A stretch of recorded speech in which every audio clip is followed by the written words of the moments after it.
페페어에 대한 장점은 제가 볼 땐 여기까지예요. 그 이외의 나머지는 다 단점이라는 게 제 생각이에요. 솔직히 1688에서 애완용품 보면 다 그게 그거 같잖아요. 차별화된 애완용품 찾으시는 분들은 이 페어를 기억해 두시면 좋을 것 같아요. 오늘은 이 페어가 뭐고 그리고 장점과 단점 둘 다 이제 말씀을 드려볼게요. 첫 번째로 처음 하시는 분들은 대부분 다 사이버 아이템이 정해져 있어요. 생활용품 아니면 펫용품이에요. 왜냐고 물어보시면 이제 가장 일상적으로 접할 수 있기 때문이라고 저는 생각을 하거든요. 특히나 이제 가구 같은 거는 부피가 커가지고 이제 갖고 오기 힘들잖아요. 그래서 이제 작은 제품들을 보통 갖고 오는데, 그래서 보통은 이제 무난한 생활용품이나 펫용품을 가져오는 게 일반적이거든요. 펫용품은 성장산업이라고 얘기들 많이 하시죠. 그리고 생각해봤을 때는 그런 것 같아요. 요즘에는 1인 가구도 많이 들어가고 캠핑카로 여행하시는 분들은 보통 외롭기 때문에 반려동물들을 데리고 다니시는 경우가 되게 많아요. 그래서 보통 시작하시면은 펫용품을 하시는 분들이 되게 많으세요. 근데 문제는 보통 1688에서 검색해보면은 다 비슷하다는 거예요. 그러다 보니까 이제 특별히 나만의 상품을 이제 공급받고 싶은 욕구가 생기는 거고, 그래서 보통들 해외로 많이 가시죠. 그런데 여기서 직면하는 문제가 하나가 있는데, 그게 뭐냐면 펫용품은 생각보다 박람회랑 시장 사이즈가 되게 적어요. 그러니까 무슨 말이냐면, 일단 EU 가면은 펫용품이 5관에 있거든요.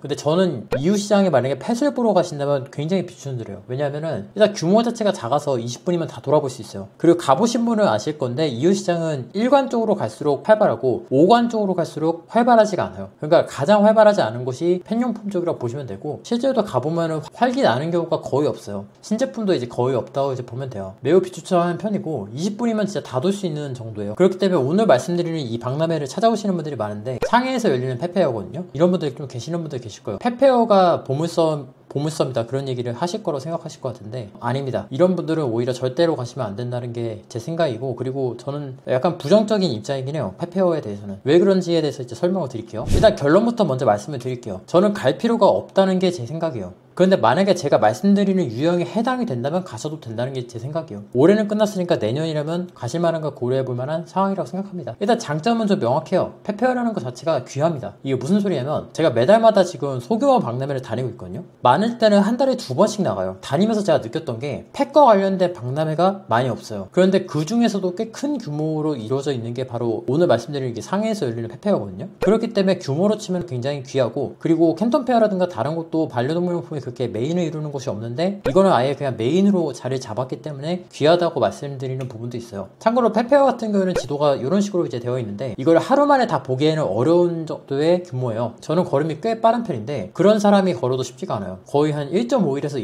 이틀 정도는 있어야 다 볼 수 있는 규모라고 보시면 되고, 그것도 조금 빨리 움직여야 돼요. 규모 자체만 보면은 굉장히 크다. 그렇기 때문에 큰 업체도 좀 많이 오는 편이에요. 그래서 그런 면에서 봤을 때는 볼거리가 많다는 게 장점이고, 소규모 박람회를 갔을 때의 단점인 볼거리가 없다를 충분히 만회한다고 생각을 합니다. 그리고 제가 원래 이거 시작했을 때 펫용품 쪽으로 시작해서, 펫은 진짜로 보기만 해도 아는 정도거든요. 그냥 이게 좋아요 해서 추천드리는 그 정도가 아니라, 실제로도 제가 이번에 페어 가서 그런 일이 있었는데 딱 보면은 이게 중고에 없다는 걸 알 수 있는 정도, 그런 정도까지 제가 아는 편이라고 생각을 해요. 근데 제가 볼 때도 이런 곳들이 존재했었나라는 것들을 몇 개 알게 됐는데, 그거를 몰랐었던 이유가 1688이라든가 다른 곳에서 볼 수 없는 하이엔드 브랜드군들이 좀 많이 나왔었어요. 예를 들면 이런 거죠. 저는 이거를 게넬이랑 개찌라고 부르는데, 일단 마감이 되게 좋습니다. 이 가죽 가방 같은 것들이 이 정도로 잘하는 곳은 찾기 쉽지 않고, 가가지고 실제로 이제 지퍼도 만지작하고 뭐 여러 가지 뭐 테스트도 해보고 했었는데, 딱 봐도 그 브랜드들이 생각나는 그런 용품들이었어요. 그래서 퀄리티는 굉장히 좋고, 퀄리티도 좋은 대신에 단가도 굉장히 높았었던 그런 기억이 나요. 실제로 우리가 이거를 판매를 했을 때는 거의 2배수에서 3배수는 받아야 되니까, 그런 면에서 봤을 때는 상당히 비쌌다라고 할 수 있는 것 같아요. 그 다음에는 장난감 같은 거 좀 보여드리면은, 고양이들 보면은 마따따비라든가 뭐 캣닙가루라든가 그런 것들 있잖아요. 그런 거라고 이제 보시면 되는데, 그거를 굉장히 길게 해놓은 그런 제품들이 있었어요. 이거는 올리지 말라고 해서 제가 올리지 않는데, 굉장히 길게 했는데 그게 180cm를 넘어간다. 왜 180cm를 넘어가는 게 중요하냐라고 하면은, 장거리 낚싯대들이 180cm가 가장 맥시멈이에요. 체감상으로 200은 넘어가는 정도의 굉장히 긴 낚싯대였어요. 그래서 그런 부분이 좀 인상 깊었고, 그래서 이런 거는 어떻게 배송하지? 라는 궁금증이 있어서 계속 물어봤었던 기억이 나요. 그리고 포장이라든가 어떤 제품에 대한 퀄리티라든가 그런 부분들이 굉장히 좋았었어요.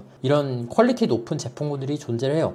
물론 이런 것들은 굉장히 비싸기 때문에 그런 부분을 감안해 주셔야 될 것 같아요. 그래서 만약에 이런 제품군들을 찾으신다면은 펫페어를 한 번쯤은 가보셔도 좋을 것 같아요. 왜냐면 이런 것들은 1688에 없는 경우가 더 많거든요. 그렇기 때문에 저도 실제로 가보고 나서야 그걸 이제 알게 됐었던 케이스였고, 그렇기 때문에 이런 부분이 있었구나. 실제로 오프라인 현장에 갔을 때 때는 이런 부분을 내가 공부할 수 있구나라는 걸 좀 배웠었던 좋은 기회였었던 것 같아요. 페페어에 대한 장점은 제가 볼 땐 여기까지예요. 그 이외의 나머지는 다 단점이라는 게 제 생각이에요. 왜 그런지 다 말씀을 좀 드려볼게요. 일단 가구 박람 편도 제가 지금 만들어 놓긴 했는데 그 리뷰편에서 제가 말씀을 드릴 거예요. 디자인으로 판매하는 것들은 쿠팡에서 판매하기 어려운 제품군들이에요. 결론부터 얘기했습니다. 쿠팡에서 사는 제품들을 검색을 해서 가져와야 되는 경우가 훨씬 많아요. 이런 디자인군이라든가 고가의 제품들은 쿠팡에다 올리면은 안 팔릴 가능성이 훨씬 높아요. 더군다나 단가가 높기 때문에 가구매 같은 작업하는 거는 뭐 요원하고, 블로그 마케팅 같은 경우에도 그 물건을 실제로 제공해줘야 되는 경우가 더 많잖아요. 그렇기 때문에 더 신중하고 공수가 많이 들어갈 수밖에 없어요. 그리고 이런 제품군들을 팔려면 그만큼 충분한 설득력을 갖고 있어야 되는데, 그러려면은 상세 페이지에 그 모든 걸 다 녹일 수가 없단 말이에요. SNS를 통해서 필연적으로 판매해야 되는 게 이런 제품군들의 숙명이에요. 그래서 아까 전에 제가 가야 되는 이유가 단가가 높은 제품군, 퀄리티가 좋은 제품군, 디자인이 독특하다거나 하이엔드 제품군, 그런 제품군들을 이제 볼 수 있기 때문에 가야 된다고 했는데, 역설적으로 그렇기 때문에 쿠팡 같은 데서 판매하기에는 좀 애매하다라는 게 제 생각이에요. 그렇기 때문에 만약에 이쪽 업계에 처음으로 들어오신다면 보통은 어떤 제품을 그대로 판매하는 경우가 훨씬 더 많을 거예요. 그렇기 때문에 그런 분들한테 만약에 페페어로 가라고 한다? 저는 굉장히 비추천합니다. 차라리 1688에서 그대로 가져와서 판매하는 걸 먼저 해보세요. 그리고 그렇게 해서 사업을 일으키시는 분들이 훨씬 더 많고, 저도 그렇게 했었던 것 같아요. 그렇게 하면서 SNS를 어떻게 구조를 짜야 되는지를 배웠었던 것 같아요. 그것만 해도 먹고 사시는 분들이 훨씬 많아요. 그게 어떤 장기적인 모델로서 사업의 가치가 있느냐라고 물어보면은 그거는 갸우뚱하긴 한데, 어차피 미래는 아무도 모르잖아요. 그리고 페페어 같은 박람회에서 지켜봐야 되는 가장 큰 단점 중에 하나가, 일단 규모가 제가 크다고 말씀을 드렸잖아요. 근데 그게 큰 이유가 있어요. 왜냐하면 이런 페페어 같은 박람회는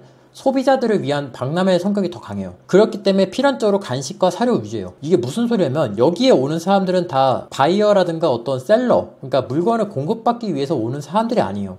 일반적으로 자기 집에 있는 강아지, 고양이한테 사줄 만한 사료와 간식을 사러 오는 사람들이 더 많아요. 그렇기 때문에 규모는 크다고 하지만 실질적으로 우리가 볼 수 있는 파이는 굉장히 적어요. 그러니까 이거를 조금 더 쉽게 얘기하면, 물건을 있는 그대로 가져와서 판매하는 사람들의 입장에서는 먹을 게 많지 않다는 것과 똑같아요. 그리고 아까 전에 제가 대형 박람회만큼 큰 업체들이 온다고 했잖아요. 그 사람들이 그래서 오는 거예요. 소비자들도 오기 때문에. 특정 브랜드를 언급하면 제가 맴매를 받기 때문에 그냥 알사라고 할게요. 사료 쪽에서 굉장히 유명한 알사 같은 경우는 제가 예전에 위탁으로 그거를 공급을 하려고 했었어요. 아마 그 메일이 있으면 제가 자료화면 띄워드릴 텐데, 국내에 공급하고 싶어서 그거에 물어봤었던 기억이 나요. 그런데 그때 나왔었던 그 답변이 뭐였냐면, 업체 정책이 바뀌면서 몇 가지 조건들이 추가됐다고 했었던 그런 기억이 나요. 알사가 이 박람회에 와서 실제로 또 부수를 굉장히 크게 썼거든요. 근데 그 말을 바꿔 말하면은, 공급사를 구하기 위한 게 아니라 실제로 소비자한테 물건을 팔아야 되기 때문에 저는 왔다고 생각을 해요. 그러니까 규모는 넓은데 실질적으로 우리가 가져올 수 있는 제품군은 그렇게 많지는 않다라는 게 제가 생각하는 첫 번째 포인트고, 그리고 두 번째는 반려동물 쪽으로 해보신 분들은 아실 거예요. 자파를 다 합쳐도 사실상 사료와 간식 미만은 거의 대부분은 작은 시장이라고 보면 돼요. 간식과 사료 이외에는 진짜 포화하다 못해서 미어 터지는 수준이에요. 그러니까 근데 그럴 수밖에 없잖아요. 왜냐하면은 우리가 이쪽 일을 하시는 분들은 아마 공감할 건데, 월급처럼 안정적인 현금 흐름을 만들어내는 게 우리 목표예요. 그렇죠? 그렇기 때문에 음식이라든가 재구매가 쉬운 화장품, 그런 쪽이 훨씬 더 강세를 나타내는 거거든요. 더군다나 사료라든가 간식 같은 경우에는 애완동물들이 기호를 갖고 있기 때문에 샀던 거를 계속해서 사야 되는 경우가 훨씬 더 많아요. 그렇기 때문에 당연히 경쟁이 치열할 수밖에 없잖아요. 그래서 알사 같은 대기업들이 많이 나오는 거죠. 여기에서 약간 파생되는 질문으로, 고양이 모래 같은 건 어때요? 라고 하시는데 비추입니다. 왜냐하면은 고양이 모래는 무거워요. 일단 부피가 클 뿐더러 보관이 힘들어요. 물건을 보내는 것도 힘들어요. 전 비추천입니다. 그래서 제가 옛날에 실제로 사료 간식을 실제로 수입하려고 했었고, 식검까지 그걸 다 받았었어요. 근데 그 제품은 검사만 받고 제가 실제로는 수입을 하지 않았어요. 왜 그렇게 했냐면, 그때 당시 이유는 굉장히 많았었어요. 근데 결론부터 얘기하면은 경쟁을 할 수가 없었던 상황이었어요. 상대가 안 됐어요. 쉽게 얘기하면. 그러면 어떤 뭐 영양제라든가 질병에 대한 치료제라든가 그런 것들도 이제 얘기하시는 분들이 있어요. 근데 그런 경우에는 필연적으로 인증을 받아야 되잖아요. 그래서 만약에 장비가 어느 정도 있어요. 접근하기가 힘들기 때문에 만약에 이제 시작하시는 분들은 페페어를 가셔도 그렇게까지 재미를 많이 못 보고, 그리고 만약에 그런 걸 할 거라면 그냥 국내에 있는 제품을 OEM, ODM 하시는 게 훨씬 나아요. 왜냐면 국내에 있는 것들은 이미 인증을 다 받아놓은 상태거든요. 그냥 거기다 맡겨서 내가 물건 갖고 오면은 인증을 그냥 꽁으로 먹을 수 있는 거예요. 그리고 저희 3PL에 그쪽 파주분들도 많이 계시긴 한데, 우리나라가 생각보다 굉장히 많이 발달을 했어요. 그렇기 때문에 해외에 가서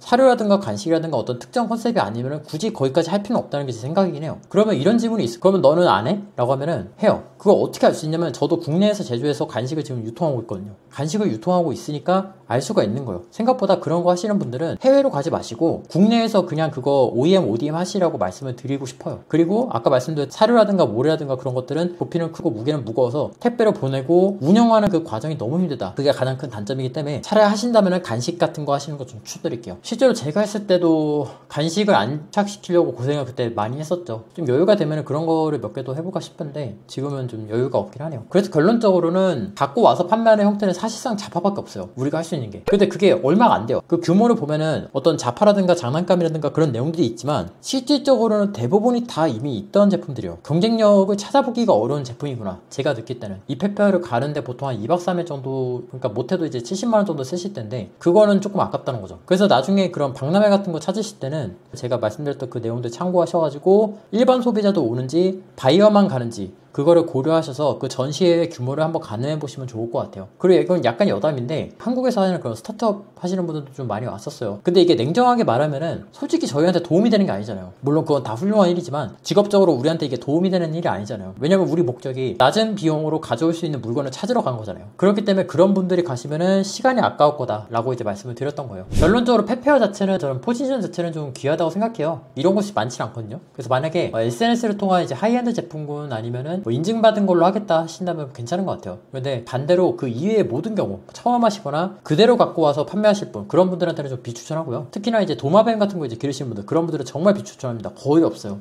약간 여담으로 페페어와 관련돼서 좋은 점이라면 페페어가 열 때 다른 박람회도 같이 열려요. 아마 이게 제가 볼 때는 시기상으로 그렇게 된 것 같은데 원단 박람회가 있었죠. 원단 직물 박람회. 그래서 그것도 이제 한번 리뷰를 해드릴 텐데 제가 그래서 처음에 이제 말씀드렸었잖아요. 빠른 박람회가 있으면 연기하기가 좋다. 그것도 페페어의 장점이라면 장점인 것 같아요. 자, 그래서 좀 결론적으로 말하면은 디자인으로 판매하시는 거 그런 거는 쿠팡에다 그냥 올려서 판매하는 경우는 거의 없어요. 그거는 검색해서 살 수 있는 것들이 아니에요. SNS를 안 한다면 저는 굳이 갈 필요가 없다고 생각하고 1688만 해도 충분합니다. 저는 처음에 약간 독특한 디자인 제품들을 많이 했었는데 그렇기 때문에 저는 그거를 피를 봤었던 케이스였어요. 만약에 그때 당시에 이런 제품들을 어떻게 파는지를 그때 알려줬었다면 저의 인생은 조금 더 빠르게 풀렸을 것 같아요. 근데 그걸 모르니까 쿠팡에서 백날 광고비 태워봤자 안 팔리는 거죠. 그걸 검색해서 사진 않잖아요. 그리고 그 정도의 설득력을 상세 페이지에서는 보여줄 수가 없거든요. 이런 것도 얘기를 할 때 언급을 안 하는 게 있어요. 바로 보관에 대한 공수가 없다는 거예요. 그러니까 이게 판매라는 관점에서 보면은 웬만한 제품들은 다 잘 팔려요. 운영을 함으로 인해서 내가 버려야 되는 기회비용이라든가 그걸로 생활을 떠받쳐야 되는 수준까지냐라고 하면은 그런 거는 아닌 경우가 훨씬 많거든요. 그래서 그런 포인트에 대해서도 제가 앞으로도 좀 짚어보도록 할게요. 실질적으로 어떤 SNS를 안 하는 사람의 입장에서는 굳이 갈 필요가 없고 그리고 SNS를 하는 사람의 입장, 인증을 하고자 하시는 분들 입장에서는 좋은 박람회가 될 거라고 생각해요. 연도별로 이제 좀 다른 부분이 좀 있다고 하는데 앞으로도 이제 계속 갔다 올 거니까 계속해서 한번 해보도록 할 거고 재생 목록 만들어서 이제 도움되시도록 좀 올려놓도록 하겠고 아이템 리뷰하는 영상은 제가 따로 한 영상 만들어 놓도록 할게요. 일단 페페어에 대한 제 생각은 그렇고요. 보시는 분들 이제 도움 되셨으면 좋겠고 소규모 박람회에 대해서 이제 궁금하신 분들은 구독과 좋아요 눌러주시면은 계속해서 소식을 받아보실 수 있으시니까 구독 버튼 꼭 한번 눌러주시는 거 부탁드리겠습니다. 자, 그래서 궁금한 점 있으시면 댓글 남겨주시고요. 저는 다음 시간에 뵙도록 하겠습니다. 감사합니다.